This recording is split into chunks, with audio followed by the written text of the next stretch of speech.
I'm recording there. I'm recording here. Yeah, let's clap it in and go, huh?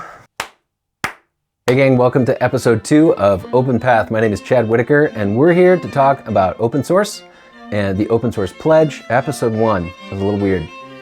Episode 2 is built around an interview that I did with my friend Adam, who is an accountant. He's a certified public accountant. So yes, it is kind of a podcast after all, but it's more than a podcast. It's more than a podcast. Podcast plus plus. The plus is travelogue. The plus is conversations with others. I went and talked to a bunch of CTOs in New York City. I went and talked to a bunch of maintainers at the PyCon conference. And I visited a classroom at my local community college. But really, yeah, the point here is to grow the open source pledge, to explore open source together. We're going to start with an explanation of the narrative world of OpenPath using some voiceover that I recorded here outside of New York City. And then we'll get into the interview with Adam and we'll go from there. This is long form, gang. This is a 40-minute episode. So settle in, get yourself some popcorn, and enjoy episode 2 of OpenPath. All right, we're rolling. Let's clap it in. The Open Source Initiative had an election recently. I ran in the election. Didn't win. Came in second. But like 150 people voted in that election. There's 8 billion people in the world, and 6 billion have cell phones. And all those people have phones that are built on top of open source software. They have no idea. The way that I see this world, this like open source plus world that I'm working with here in the show, is it's got kind of 4 points. Insiders and outsiders, and producers and consumers. Producers of open source software, that's the maintainers. That's all you maintainers out there. Consumers of open source software, that's all the companies that are using open source software. The main goal is to unlock funding from the consumers of open source software, reciprocating back to the producers. Insiders are those 150 people that vote in the OSI election. And then the outsiders is everybody, the 8 billion people in the world that don't even know, that don't know what we've got. Give me 3 claps.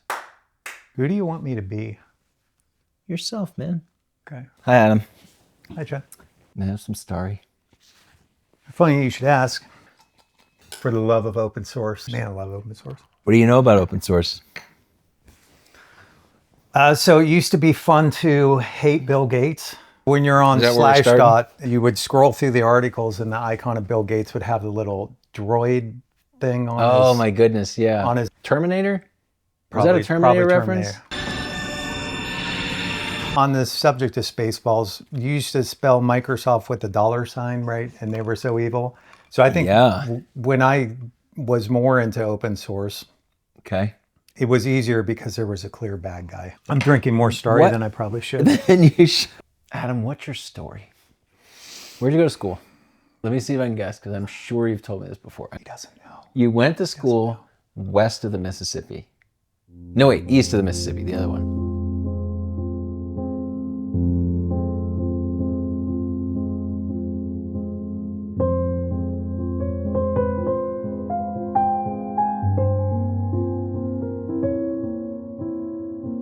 Miami University of Ohio? Yes, very good. So I went to Miami University and I just wanted to learn how to run a business. Why'd you want to learn how to run a business? Because I wanted to start a landscaping business. Okay, wait. My family owns the largest apple orchard in This Ohio. is getting better and better. There's a lot of farming in the family. Good. Is where that story is going. Yeah. And my dad also worked at a nursery growing up and loved to do landscaping, and I just genuinely liked it. You picked up I on just it. always wanted to do it.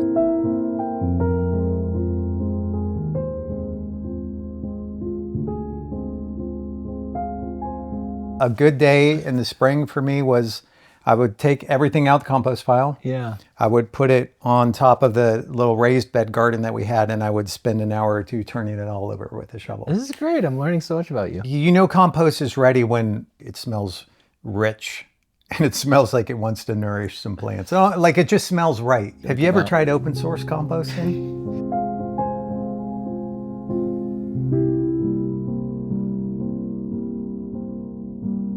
Open source as a movement started in 1998. 1998. Okay. It was built on the foundation of the free software movement. So free software. Oh, so we're differentiating. We can. Okay. Yes. Okay. Those on the inside will differentiate. Free software started by Richard Stallman in 1983. 83. Okay. You're going back. Okay. 15 years later, the open source movement starts really as a rebrand. This question of free. What does free mean? Okay. Free as in speech or free as in beer? Does that free as in beer mean the price is zero? Yes. Okay. Free as in the other one is freedom. Okay. Yes. Human freedom, autonomy, freedom to do what you want. Here. What's that? It's getting deep in here. Yeah. Well, that's what we're here for. Okay. Posted up at Deploy Coffee in Chinatown about to deploy over to this restaurant for CTO lunches. Forrest is almost here. Hi, Forrest. How's it going? Hey, it's a beautiful day here in New York City and a great day for CTO Lunch. Yeah, CTO Lunch. Where are we headed? We're heading over to Jingfong, which is a dim sum place at the top of Chinatown here. We've been meeting all year. Yeah, all right. Let's go do it. Who uses open source at their company? Who pays anybody on GitHub sponsors? What's the level set? Do the engineers in your company contribute to open source projects upstream, outside of your company? I think especially fixing bugs, that's very normal. I've heard about it anecdotally like once or twice in the last, let's call it 10 years. Before we start recording, I presented this idea of the open source pledge. Feedback, what do you think? Can you explain what happens to the funding?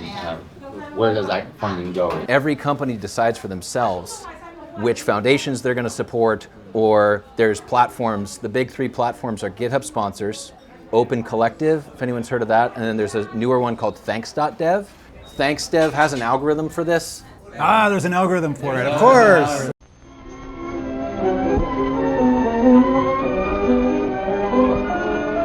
All right, so I want to go back to young Adam turning the compost and dreaming of starting a landscaping company. Okay. And of course, your natural step on the way was to go to Miami University for an accounting degree, right? Accounting degree. Accounting. So, all right, so you studied accounting at Miami University. I want to know how to run a company. And I think most people that run small companies have all their receipts in a shoebox. In a small business where one person does all the bookkeeping, the duties include a variety of work. It actually quite frightens me to know how small business Most of the owners world would do their accounting. And you didn't want to be that. You wanted to learn accounting so you could run a business. The world's weirdest landscaper. World's best landscaper, Best yes. landscaper. I wanted to be the landscaper with the best, cleanest set of debits and credits. Like you want to see my income statement, I'll click the button on GNU Cash right now and I'll be able to show it to you. Okay. The suspense is killing me. Have you ever owned a landscaping company?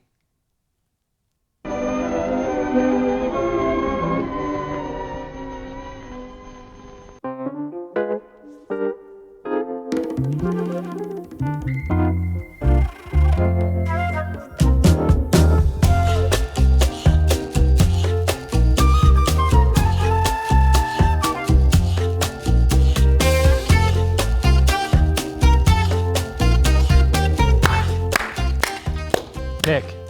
I'm Simon, and there's my clap. Good to meet you, Leonard. I maintain coverage.py, the coverage measurement tool for Python. I've been doing that for a little more than 20 years. Pyodide, Inscription, which is the compiler toolchain, Python itself, a lot of stuff that's upstream of Pyodide. I maintain Nose 2. I've recently started to get involved in the Python packaging space. I spend a lot of time working on Home Assistant, a giant amount of Bluetooth libraries, ESP Home, and kind of all that ecosystem as well. And about another 200 other various Python libraries all around that ecosystem. 200, that's a lot. Yeah, it's a lot. Most of my day job is real estate, so this is just a side kind of project for me. I work for University of Chicago. Do you do a lot of open source work outside of your day job? Yeah. I am currently employed by Cloudflare, making Pyodide work in their worker runtime. In the late 70s, mid 70s, I think it was, software was brought under the copyright intellectual property regime. Just fold it into that pre-existing framework. Exactly. Okay. Yeah. Intellectual property, you got copyright, you got trademarks, and then you got a couple others. Patents. What's the fourth one? I forget. So trademark is your brand name, your logo, and then patents are about ideas and inventions. Yes. And then copyright is used for works of art, a book, Okay. music. These are things that are A copyrighted. novella. A novella, an essay, YouTube video. a YouTube video. Maybe.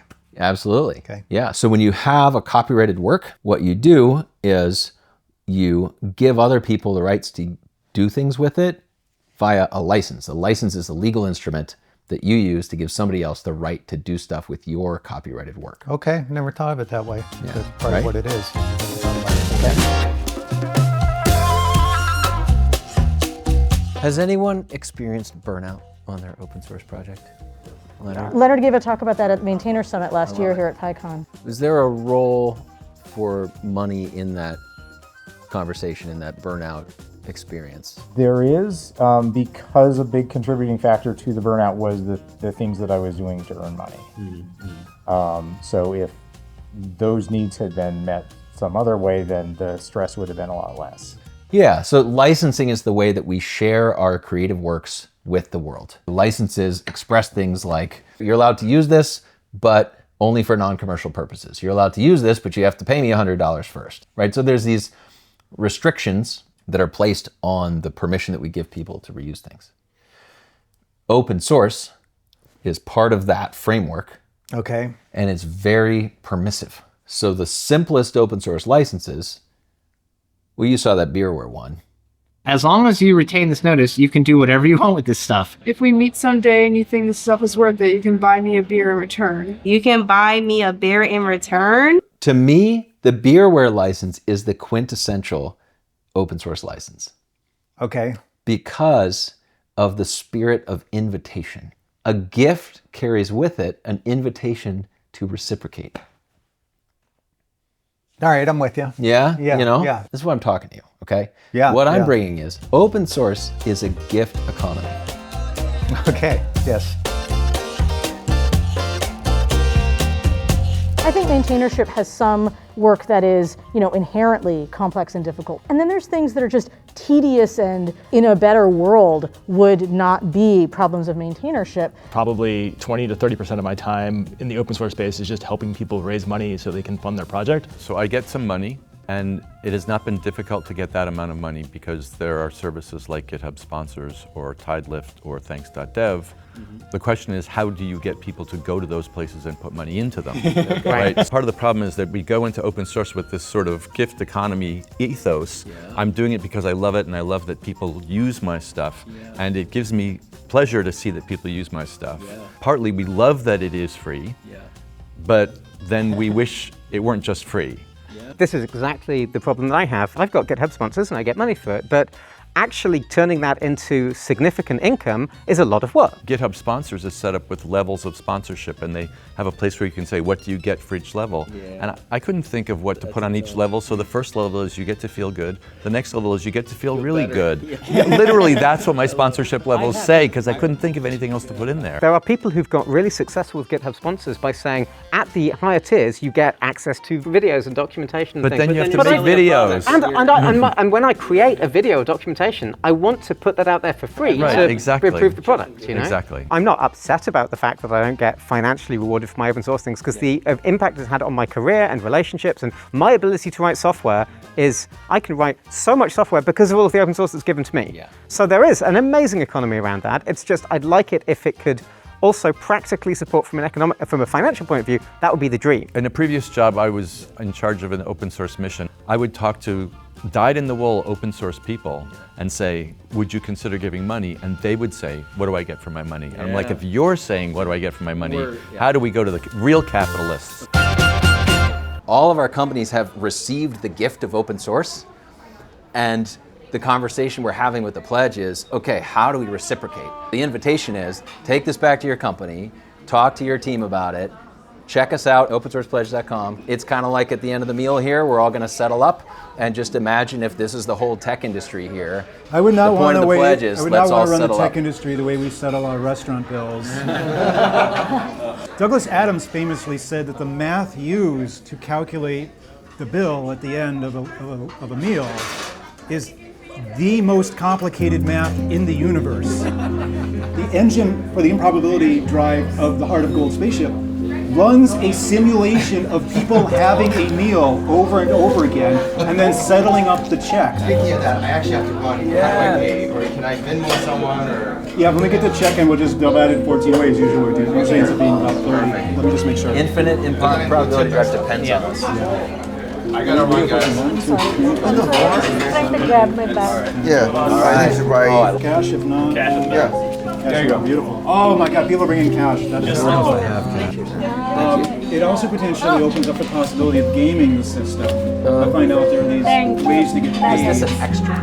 I think in addition to like the pledge being based on money, maybe also based on like time. So instead of having devs or the companies contribute X many dollars, just having them contribute X many hours of development towards open source projects. And hopefully the model should be that it incentivizes. I have a card too. Okay. We got cards. Or I was going to send you money. Yeah, so let's yeah, do you want to send me money? If any engine is revving. What's the best way? Like, can I Venmo you? Yeah. I think we Venmo for us. All right, so okay, that works. Should we turn it Thank on? you so much. So how do we find you for us? Yeah.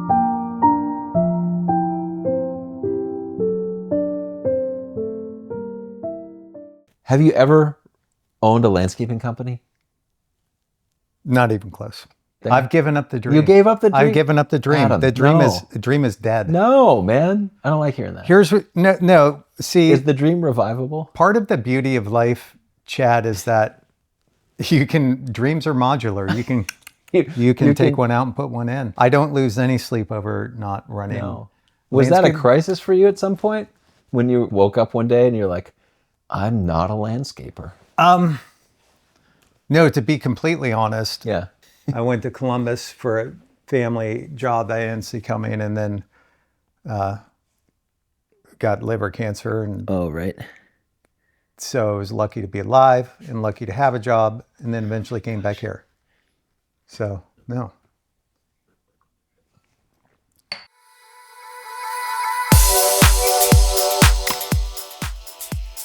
Gosh. Yeah, Tuesday was wild, man. It was so chaotic in Times Square. The group before us had like 150 people and, filled this whole area with their gray t-shirts and, having a lot of fun together out there celebrating. And when it was our turn, it was just me and my friend Jake, who's local here, that was helping me out with filming. And so, they all shuffle out, and we were over in this like corner, and I had the tripod set up with the camera, and I was trying to get it set up. And then the time came, and we were only gonna be up there for like 2 minutes, right? Because this is like Nasdaq's helping us out with this. While I'm setting the camera up, of course, our sign comes up. I'm stuck behind the camera in this corner. So I try to get out from behind the camera, and end up kicking the tripod and sending the camera flying. And I'm gonna sneak around in front. Wow. Before you do your recording for me, Yeah. you're gonna photo. That's perfect. That's so perfect. This is gonna make for some great television. I know, right? The camera falling. Yes. Oh, the lens breaking. Yeah, this is great. This is fantastic. So I pull out my iPhone and end up getting some footage, and it all worked out fine. All right, it's happening. Believe it or not, Nasdaq congratulates the latest companies to join Open Source Pledge. Okay.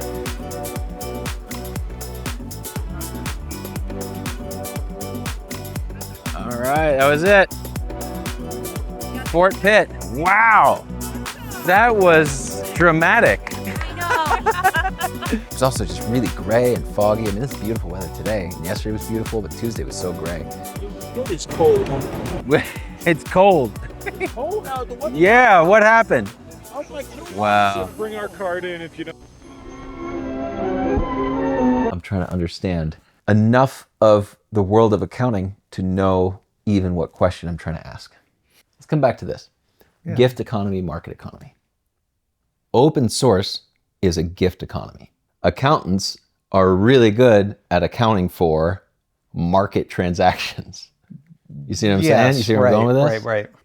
Should it be part of the same decision as what other charities are we going to support, and we want people to know that, so we want to have our name on a banner in the Little League? Or is it the same decision as all the other software you're going to pay for and it's just an expense? I feel like it's I want it to be the blurry. second one. I want it to be the second one.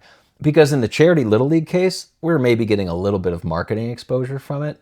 I want it to be more of that value exchange like you get if I'm paying Zendesk X dollars per seat. The gift of the value that I've received from them, I'm looking to reciprocate. Right. Yeah.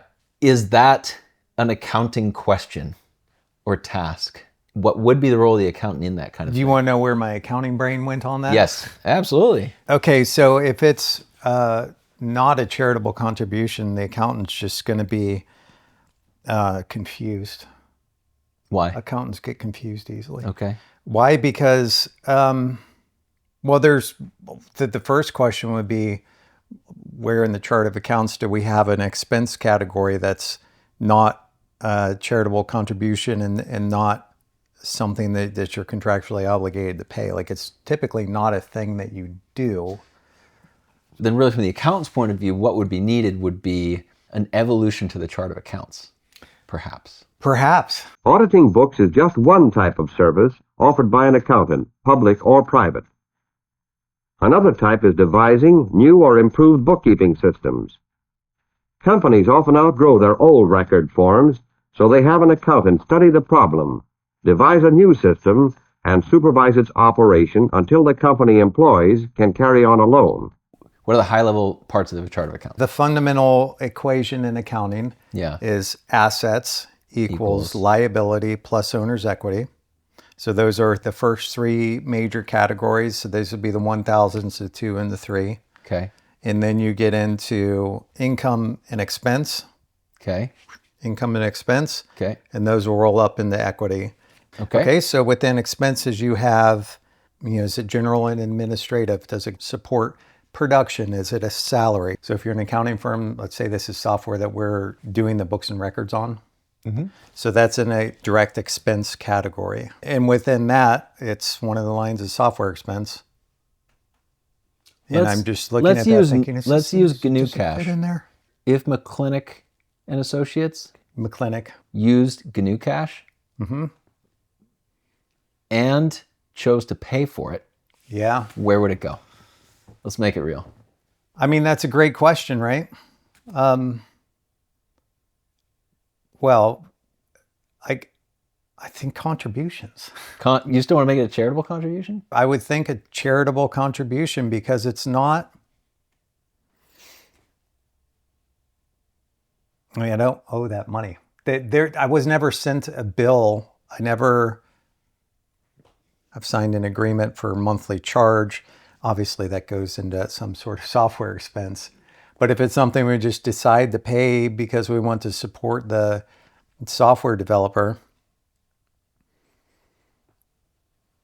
maybe make a new line. Another type of service is cost accounting for manufacturers. Accountants doing this work must be thoroughly familiar with the manufacturing processes involved. They must be able to devise record systems which will give complete and accurate information concerning the costs of even the smallest item in the product. It is not easy to determine the cost of making a certain product. Yet, if the business is to be conducted efficiently and profitably, the company must have such information.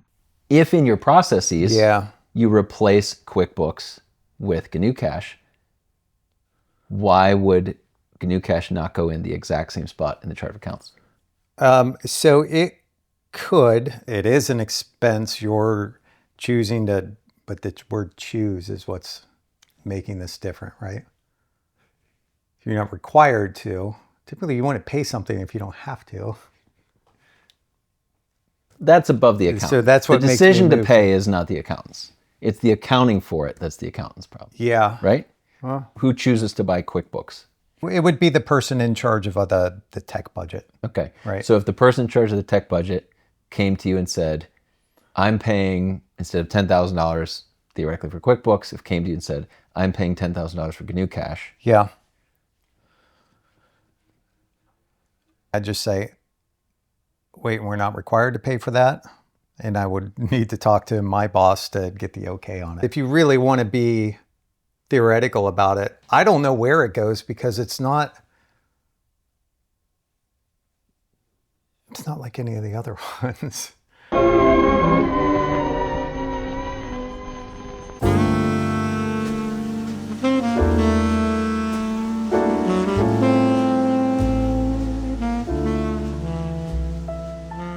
You're up here from Philadelphia? Yeah, it is my birthday. What? I know. Happy birthday to you. London. Boom.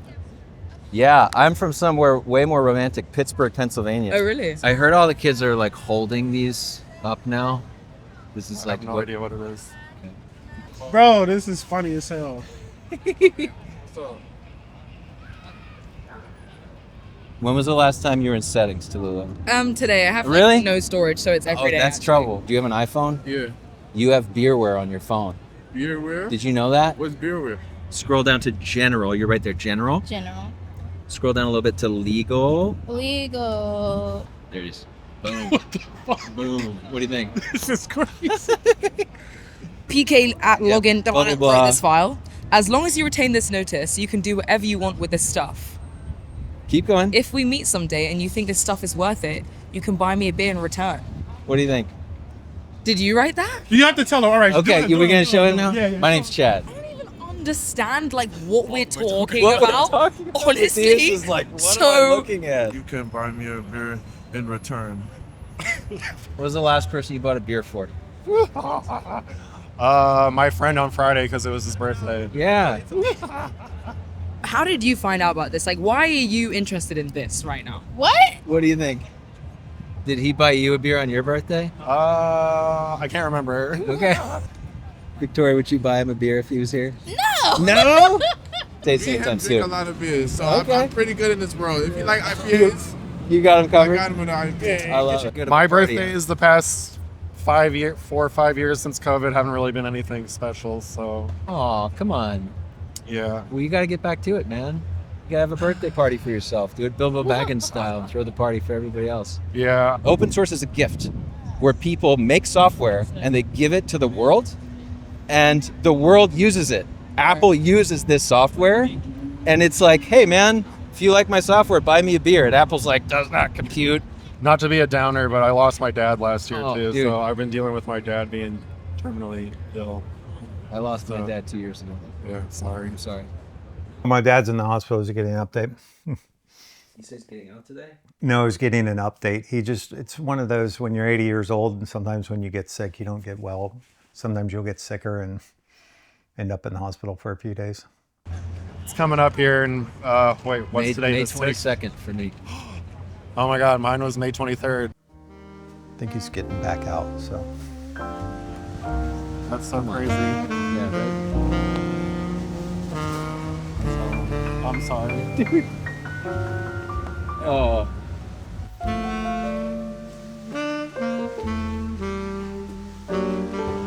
Well, I guess we were meant to meet for whatever reason. All right. I appreciate it, man. Yeah, you too. Are you on Instagram or something? Beerware. Yeah. Okay, nice. All right, I appreciate you guys.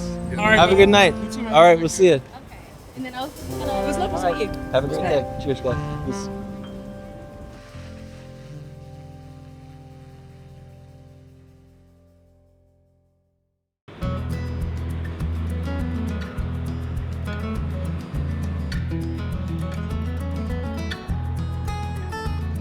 I was 37 when I worked as a landscaper. Okay.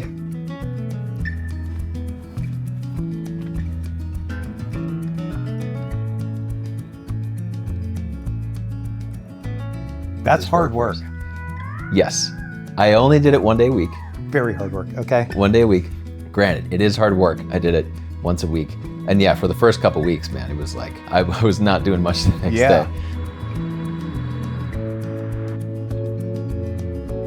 by the end of that summer, I had a really good tan, and I was in really good shape. Okay, so you came around. I did, By the end, yeah. you were like slinging mulch I with did. the rest of them. Oh yeah, yeah.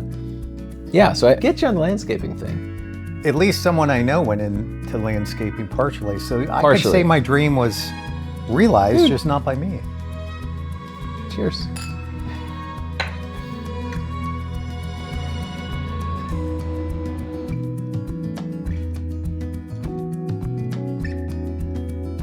Here's what I really need, Adam. Okay. I need a generation of accountants for whom this is not weird.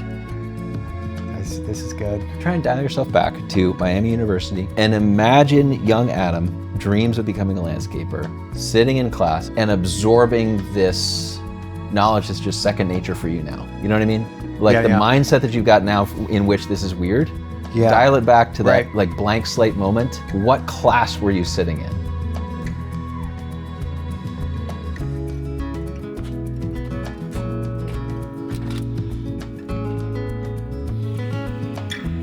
What's the class that I need to talk to the professors to alter the curriculum in this class so that the next generation of Adam Steinfurths don't think this is weird? You need to teach it in a way that it's okay to put that in expense.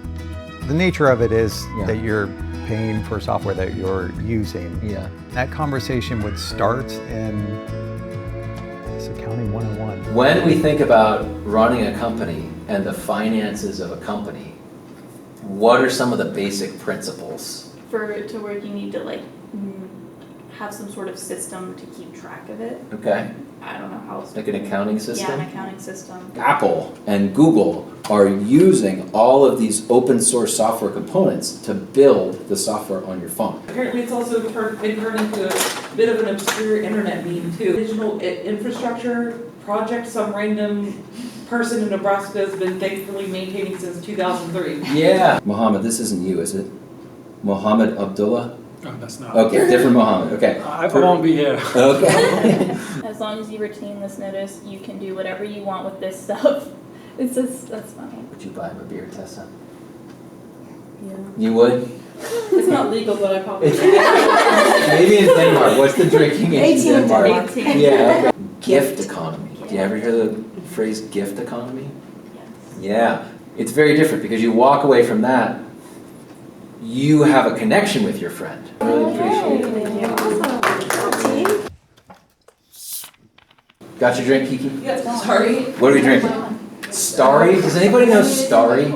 Is that what it is? It just Because their copyright ran out and they were like, oh, we're gonna sue this lady because she's using our name. And then she was like, actually, your copyright ran out. I bought it, and then she wouldn't give it back to them. There's a whole thing? Yeah, they were like, Was this a case study? Did you do a case study? No, there was an influencer My who students won are just under on the the name cutting edge. Sierra Mist. Oh. Sierra Mist, the soda brand, tried to buy it back, and she was like, I already own it. You guys can't get your name back. So that's why Starry is now. I had no idea. Yeah. This Pretty changes wild. everything.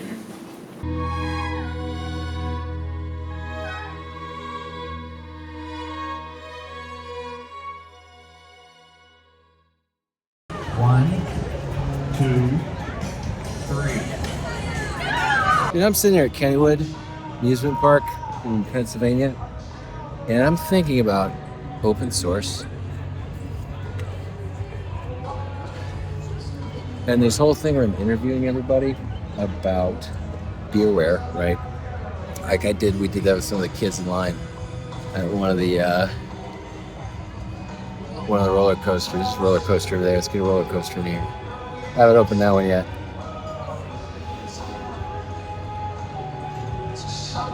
And I'm getting the feels because everyone has a phone and everyone's phone has open source software on it. And it feels like open source software is a gift that we all share. It unites us. And we don't even know it. You know, people find out about it. They're like, how do you know about this Beerware, right? Beerware is the funny thing. Some people ask, is this you? It's like, no, but I know the guy. And people love it when they find out that that's at the heart of our civilization, is this gift of software that we've given each other. Everybody. I don't know. There's something there, maybe. Maybe. What we did with the pledge is we started with this $2,000 per developer number. I recently had the privilege to sit down with my friend, the neighbor TV show extraordinaire, Chad Whitacre. We talked about open source software, and he's leading something called the Open Source Pledge. It's a complicated calculation. We need a spreadsheet to do it. We're going to go through how to lay out that spreadsheet right now.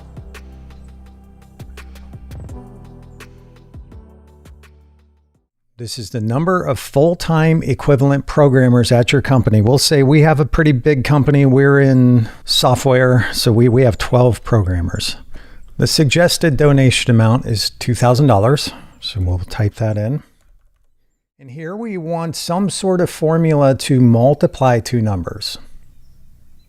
Okay, so obviously what we want is the aggregate function. Whew! All right, we made it there and back again. What do you think? Episode 2. Kind of interesting, right? We had some fun. I really liked the way that talking to Adam, we found kind of the limitations of our current accounting practices when we think about open source as a gift economy. And if we're going to be true to that nature of open source as a gift economy, we're going to have to evolve on the accounting side. So that's going to be fun to play out. If you need something to watch next, you can go back and watch episode 1 of Open Path, or if you like dry humor and spreadsheets, check out Adam's full video about how to set up a spreadsheet to figure out what your company's open source pledge commitment is. Thanks so much for taking the time to watch this. You can find me in the Open Source Pledge Slack if you want to hang out. Otherwise, I'll see you in the next episode.